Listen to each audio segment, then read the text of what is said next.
Hello बच्चों, स्वागत है आप सभी का एडुरल क्लासेस के इस यूट्यूब चैनल पे।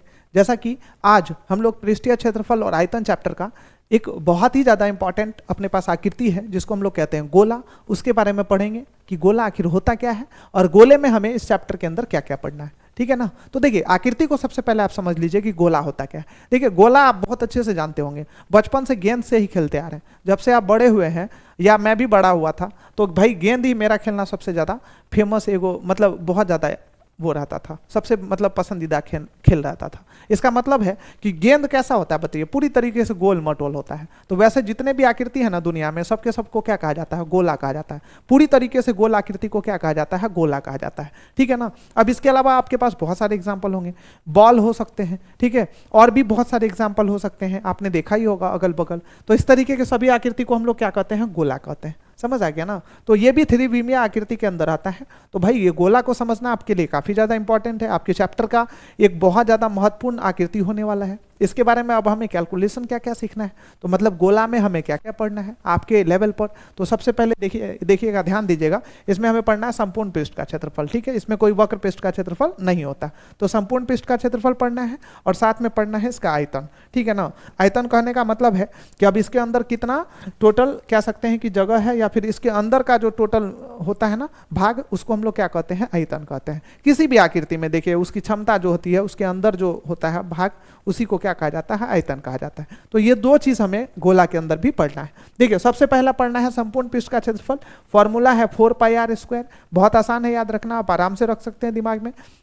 उसके बाद इसका आयतन है, तो आयतन का फॉर्मूला जो होता है ना 4/3πr³ होता है। ठीक है, क्या होता है, 4/3πr³ होता है। ये दो फॉर्मूला है इसमें, और ये दो कैलकुलेशन हमें सिर्फ पढ़ना है गोला के अंदर। चलिए एक एग्जांपल देख लेते हैं, एग्जांपल से हमें बहुत अच्छे से क्लियर भी हो जाएगा। तो अपने पास एक एग्जांपल क्या है, कहता है गोले का व्यास 7 सेंटीमीटर हो तो गोले का संपूर्ण पृष्ठ का क्षेत्रफल तथा आयतन ज्ञात करें।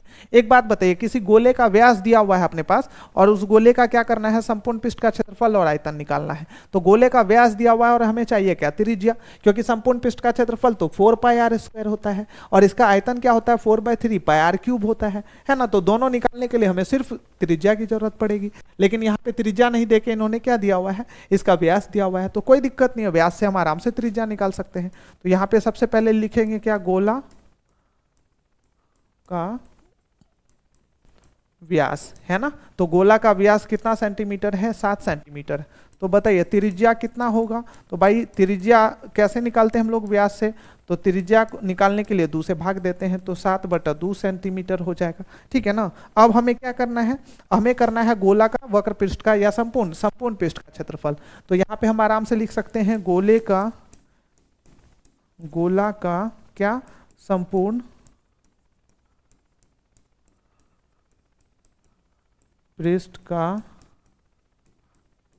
क्षेत्रफल। देखिए संपूर्ण पृष्ठ का क्षेत्रफल क्या होता है, 4πr²। ठीक है ना।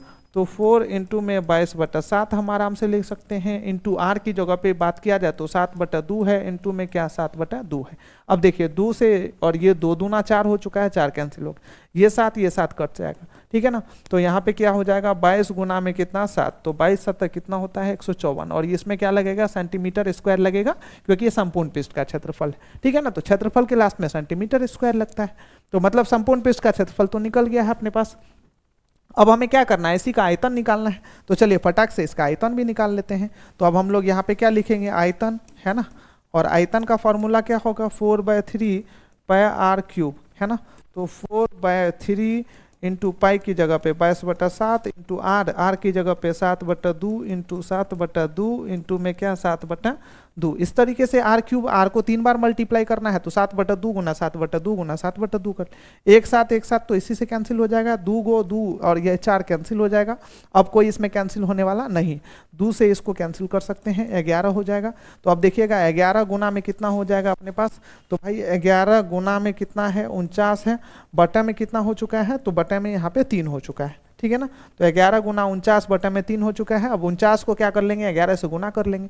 तो चलिए 49 को 11 से गुना कर लेते हैं। 9 यहाँ पे हो गया, 4 हो गया, 9 हो गया और 4 हो गया, तो 9 हो गया, 9 4 13, 3 4 1 हो गया 5, 539 हो चुका है। ठीक है ना। तो यहाँ पे क्या लिखेंगे, 539 539 और बटे में कितना है 3, तो 9 3 12 5 17 ये दशमलव में जाएगा, इसलिए हम इसको क्या करते हैं 539 बटे 3।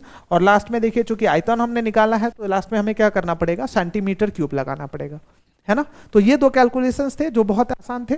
गोला में अपने पास इसका त्रिज्या दिया हुआ था, तो गोला में क्या है त्रिज्या दिया हुआ रहेगा तो आप किसी भी कैलकुलेशन को आराम से कर सकते हैं, कोई दिक्कत नहीं है, ठीक है ना। अब देखिए ये तो डायरेक्ट क्वेश्चन, अब इसके ऊपर कुछ इनडायरेक्ट क्वेश्चन भी है अपने पास जो इसमें त्रिज्या नहीं देके कोई और इसका जानकारी दे दिया जाए। जैसे देखिएगा यहाँ पे क्या कहता है, यहाँ पे कहता है किसी गोले का जो आयतन है, आयतन दिया हुआ है और उसका कहता है कि आपको संपूर्ण पृष्ठ का क्षेत्रफल निकालना है।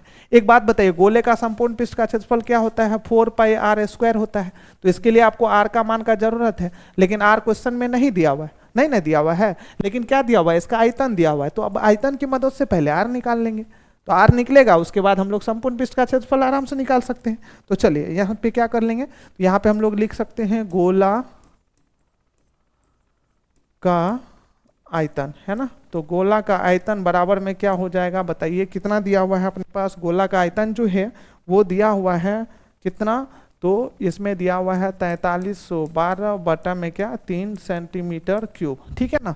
अब देखिए एक तरफ क्या कर लेंगे फॉर्मूला, तो 4/3 πr क्यूब बराबर में कितना हो जाएगा 4312 बटा में कितना 3। अब देखिए चाहेंगे हम लोग तो यहाँ से भी 3 3 कैंसिल कर सकते हैं, चलिए कोई बात नहीं आगे कर लेंगे। 4/3 इंटू 22 बटा में क्या हो जाएगा 7 इंटू में क्या r क्यूब बराबर में कितना 4312 बटा में कितना 3। अब देखिए इसको मल्टीप्लाई करने के लिए हम लोग आराम से क्या कर सकते हैं, तो 22 चौके इतना हो जाएगा 88 r क्यूब, ठीक है ना। 22 चौके 88 r क्यूब बटा में कितना 21 बराबर में कितना 4312 बटा में कितना 3। अब देखिए इसको यदि इससे कैंसिल करेंगे तो 3 से इसको कैंसिल कर लेंगे तो 7 हो जाएगा, तो हमारे पास कितना हो जाएगा 88 r क्यूब बटा में कितना 7 बराबर में कितना 4312 बटे में नहीं कुछ है तो 1 है। अब इन दोनों को मल्टीप्लाई करना पड़ेगा, है ना, तो इन दोनों को हम आराम से क्या कर सकते हैं मल्टीप्लाई कर सकते हैं। तो अब यदि इसको आप मल्टीप्लाई करेंगे तो आपको क्या करना पड़ेगा क्रॉस मल्टीप्लाई करेंगे, तो क्रॉस मल्टीप्लाई में यहाँ पे हो जाएगा 88 r क्यूब, ठीक है ना। 88 r क्यूब बराबर में कितना हो जाएगा 4312 और गुना में क्या करना पड़ेगा 7, ठीक है। तो 4312 गुना में क्या करना पड़ेगा 7 करना पड़ेगा, तो 4312 को 7 से गुना कर लेते हैं हम लोग, कितना आता है 4312 को 7 से यदि गुना करते हैं तो 30,184 आता है, ठीक है ना। तो यहाँ पे हम आराम से क्या कर सकते हैं 88 r क्यूब बराबर में 30,184, ठीक है 84 आ गया। अब देखिए r क्यूब बराबर में कितना हो जाएगा 30,184 बटा में कितना हो जाएगा 88।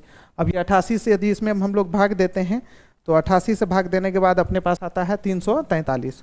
अब देखिए r क्यूब बराबर में कितना आ गया है 343 हो गया। अब हमें क्या करना है r का मान निकालना है, तो क्यूबिक रूट अंदर कितना हो जाएगा 343। अब देखिए इसलिए r बराबर में कितना हो जाएगा यहाँ पे इसका मान 7, ठीक है ना। और ये 7 किस चीज़ में आएगा सेंटीमीटर में, क्योंकि यहाँ पे बाकी मान जो है सेंटीमीटर क्यूब में दिया हुआ है, तो इसलिए r का मान किस चीज़ में सेंटीमीटर में। तो देखिए r का मान कितना आ गया 7 आ गया। अब आपको कुछ भी निकालना है तो बताइए, आप आराम से निकाल सकते हैं। गोले का संपूर्ण पृष्ठ का क्षेत्रफल नहीं निकाल सकते हैं क्या, आराम से निकाल सकते हैं। देखिए आयतन दिया हुआ था तो संपूर्ण पृष्ठ का क्षेत्रफल। अब हम लोग यहाँ पे क्या लिखेंगे, अतः गोला का संपूर्ण पृष्ठ का क्षेत्रफल बराबर में कितना हो जाएगा 4πr², ठीक है ना। तो यहाँ पे 4 गुना में पाई की जगह पे कितना है 22/7 इंटू r², तो भाई 7 गुना में क्या कर लेंगे 7 r² हो जाएगा, ये 7 कैंसिल हो जाएगा। तो यहाँ पे कितना हो जाएगा 22×7=154 गुना 4 करना पड़ेगा, है ना। तो यहाँ पे आराम से हम लोग लिख सकते हैं, या 22 दूना 44 कर सकते हैं, गुना में कितना 7 कर सकते हैं, ठीक है। 44 गुना 7 कितना हो जाएगा 7 चौके 28 2 7 चौके 28 2 30 308। और ये किस चीज़ में सेंटीमीटर स्क्वायर, क्योंकि क्षेत्रफल निकाला है हमने तो सेंटीमीटर स्क्वायर हो गया। तो हमारे पास इसका जो संपूर्ण पृष्ठ का क्षेत्रफल है गोला का हमने आराम से निकाल लिया।